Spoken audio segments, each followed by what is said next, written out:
សូមគោរពសម្ដេចទ្រង់អាដាមឲ្យលោកស្រីនិយមតែតាមដានGBN News 24 ម៉ោងលើស24 ម៉ោងព័ត៌មានបឋមប្រិយមិត្តទស្សនិកជនមានករណីមួយប្រិយមិត្តតាមប្រភពពីប្រជាពលរដ្ឋបានរាយការណ៍មកកាន់សារព័ត៌មានយើងថាអញ្ចេះប្រិយមិត្តដំបូងឡើយគាត់ឃើញជនជាតិចិនចំនួន2នាក់បានរត់ចេញពីកាស៊ីណូGB3 GB3 ពីចំនួន2នាក់ស្រែករកឲ្យពួកគាត់ជួយជនជាតិចិនហ្នឹងប្រិយមិត្តនេះជួយផងនិយាយភាសាចិនណាជួយពួកគាត់ផងស្រាប់តែមកសធុក្រោយមកប្រិយមិត្តទូទេសនិកជនយើងក៏លេខមកមើលពីក្រោយខ្ញុំម្នេះវិញក៏មានសន្តិសុខចំនួន5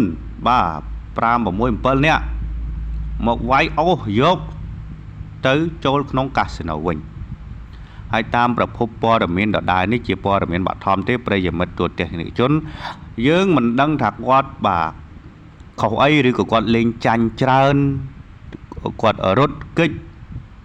ពីកន្លែងកាស៊ីណូក៏យើងមិនទាន់ដឹងមូលហេតុដែរក៏ប៉ុន្តែប្រភពដដែលពីប្រជាពលរដ្ឋហ្នឹងប្រិយមិត្តគាត់និយាយអញ្ចេះទៀតគាត់ថាចេះចិនហ្នឹងចំនួន2នាក់ហ្នឹងប្រិយមិត្តបានបកដៃឲ្យគាត់ជួយក៏ប៉ុន្តែពួកសន្តិសុខកាស៊ីណូ B3 ហ្នឹងនៅផ្លូវទួលខ្សាច់ខេត្តបរសៃនុហាមមិនឲ្យមកចិត្តទេរួចក៏វាយចាប់វាយចិនអូសយកទៅក្នុងកាស៊ីណូវិញទៅប្រិមិត្តហើយគាត់បានបន្ថែមចេះទៀតគាត់បន្ថែមចេះគាត់ថាពួកខ្ញុំជាប្រជាពលរដ្ឋបានត្រឹមតែថតរូបភាពផ្ញើជូនដល់បងសារព័ត៌មានទេជួយចាក់ផ្សាយផងមិនដឹងថាគាត់មានមូលហេតុអីបានជាគាត់រត់មកឲ្យពួកខ្ញុំជួយមិនថាសាសគេឬក៏សាសឯងទេពួកខ្ញុំជាខ្មែរខ្ញុំមិនរើសអើមសាសជាតិសាសនោះទេអ្វីខុសថាខុសអ្វីត្រូវគឺថាត្រូវគឺសម្ដីប្រជាពលរដ្ឋលោកបានមានប្រសាសន៍អញ្ចឹងខ្ញុំបានផ្សព្វផ្សាយតាមតែប្រភពពីប្រជាពលរដ្ឋនោះទេអញ្ចឹងសូមកងកម្លាំងជំនាញនៅអធិការឬក៏កងកម្លាំងខេត្តបរសៃនុជួយស្រាវជ្រាវផងប្រិមិត្តប្រិមិត្តហ្នឹងថាជួយស្រាវជ្រាវផង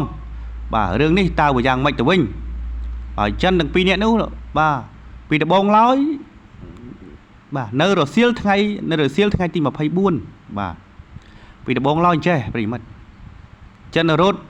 ស្រែកដង្ហក់ហៅភាសាចិនណាប្រិមិត្តហើយខ្ញុំមិនសូវចេះដែរប្រិមិត្តភាសាចិនហើយប្រជាពលរដ្ឋនៅក្បែរនោះបានថាចេះសន្តិសុខទាំងនោះហាមមិនឲ្យពួកគាត់ថតទេក៏ប៉ុន្តែគាត់មានកាមេរ៉ា